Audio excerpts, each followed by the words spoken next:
72 సంవత్సరాల తర్వాత కొంచెం డౌన్ చేయాలి కెమెరా మొత్తం ఒకే దేశంలో ఒకే చట్టంలో 370 అనేక రకాల ఉగ్రదాడులు లక్షల మంది మోడీ గారి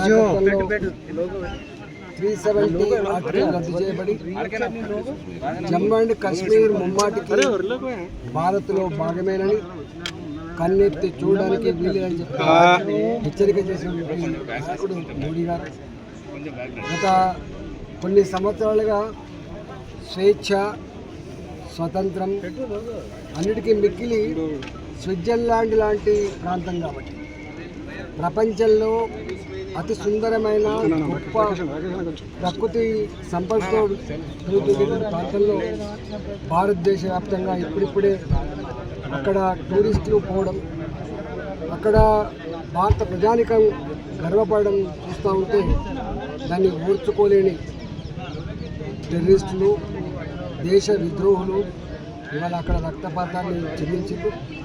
తప్పకుండా దీనికి మూల్యం చెల్లించక తప్పదని చెప్పి హెచ్చరిస్తాము.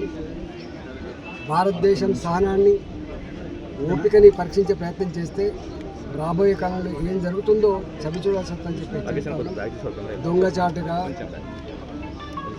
మన మిలిటరీ దుస్తులలో వచ్చి పాకిస్తాన్ ప్రేరేపిత ఉగ్రవాదులు దొంగచాటుగా వచ్చి మన పౌరుల ప్రాణాలు ఏదైతే తీసిందో దానికి తప్పకుండా మూల్యం చెల్లిస్తామని చెప్పి హెచ్చరిస్తా ఉన్నాం. నిన్న జరిగినటువంటి ఘటన భారత ప్రజానికం గుండెలను గాయపరుస్తూ ఉంది, ఇలా ఆవేశం రగిలిపోతూ ఉంది. తప్పకుండా భారత జాతి సందర్భంగా వాళ్ళకు పూర్తిగా నివాళులర్పిస్తూ వాళ్ళు చిందించిన రక్తం వృధా పోదని చెప్పి భావిస్తూ భారతీయ జనతా పార్టీ కేంద్ర ప్రభుత్వం దీన్ని తప్పకుండా ఎదుర్కొని తిరుగుతుందని చెప్పి తెలియజేస్తాం.